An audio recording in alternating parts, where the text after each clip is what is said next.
A short time ago, the United States military began major combat operations in Iran. Our objective is to defend the American people by eliminating imminent threats from the Iranian regime, a vicious group of very hard, terrible people. Its menacing activities directly endanger the United States, our troops, our bases overseas, and our allies throughout the world. For 47 years, the Iranian regime has chanted death to America and waged an unending campaign of bloodshed and mass murder, targeting the United States, our troops, and the innocent people in many, many countries. Among the regime's very first acts was to back a violent takeover of the U.S. Embassy in Tehran, holding dozens of American hostages for 444 days. In 1983, Iran's proxies carried out the Marine barracks bombing in Beirut that killed 241 American military personnel. In 2000, they knew and were probably involved with the attack on the USS Cole. Many died. Iranian forces killed and maimed hundreds of American service members in Iraq. The regime's proxies have continued to launch countless attacks against American forces stationed in the Middle East in recent years, as well as U.S. naval and commercial vessels in international shipping lanes. It's been mass terror, and we're not going to put up with it any longer. From Lebanon to Yemen and Syria to Iraq, the regime has armed, trained, and funded terrorist militias that have soaked the earth with blood and guts. And it was Iran's proxy, Hamas, that launched the monstrous October 7th attacks on Israel, slaughtering more than 1,000 innocent people, including 46 Americans, while taking 12 of our citizens hostage. It was brutal, something like the world has never seen before. Iran is the world's #1 state sponsor of terror and just recently killed tens of thousands of its own citizens on the street as they protested. It has always been the policy of the United States, in particular, my administration, that this terrorist regime can never have a nuclear weapon. I'll say it again. They can never have a nuclear weapon. That is why in Operation Midnight Hammer last June, we obliterated the regime's nuclear program at Fordow, Natanz, and Isfahan. After that attack, we warned them never to resume their malicious pursuit of nuclear weapons, and we sought repeatedly to make a deal. We tried.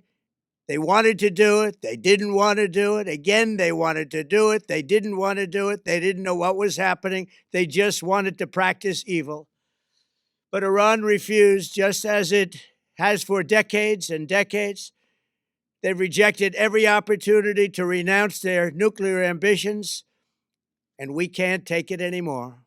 Instead, they attempted to rebuild their nuclear program and to continue developing long-range missiles that can now threaten our very good friends and allies in Europe, our troops stationed overseas, and could soon reach the American homeland.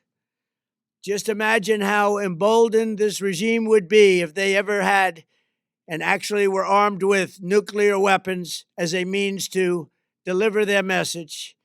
For these reasons, the United States military is undertaking a massive and ongoing operation to prevent this very wicked, radical dictatorship from threatening America and our core national security interests.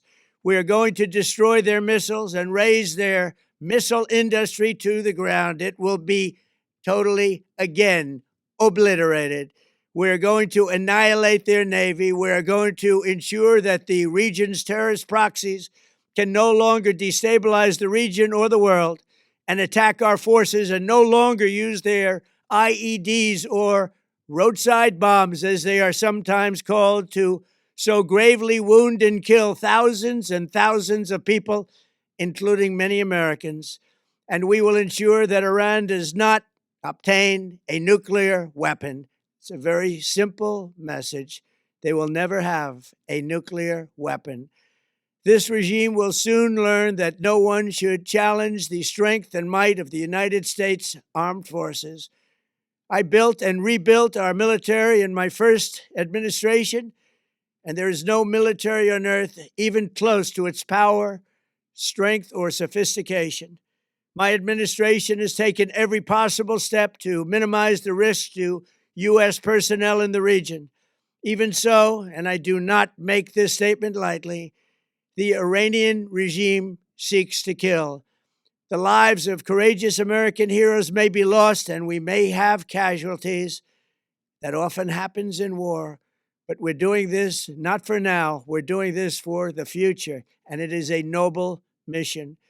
We pray for every service member as they selflessly risk their lives to ensure that Americans and our children will never be threatened by a nuclear-armed Iran.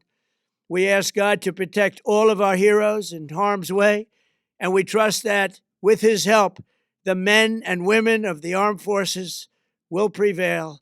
We have the greatest in the world, and they will prevail. To the members of the Islamic Revolutionary Guard, the armed forces, and all of the police, I say tonight that you must lay down your weapons and have complete immunity, or, in the alternative, face certain death.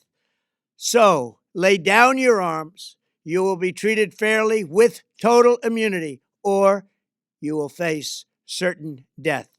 Finally, to the great, proud people of Iran, I say tonight that the hour of your freedom is at hand. Stay sheltered. Don't leave your home. It's very dangerous outside. Bombs will be dropping everywhere. When we are finished, take over your government. It will be yours to take. This will be probably your only chance for generations. For many years, you have asked for America's help, but you never got it. No president was willing to do what I am willing to do tonight. Now you have a president who is giving you what you want. So let's see how you respond. America is backing you with overwhelming strength and devastating force. Now is the time to seize control of your destiny and to unleash the prosperous and glorious future that is close within your reach. This is the moment for action. Do not let it pass. May God bless the brave men and women of America's armed forces. May God bless the United States of America. May God bless you all. Thank you.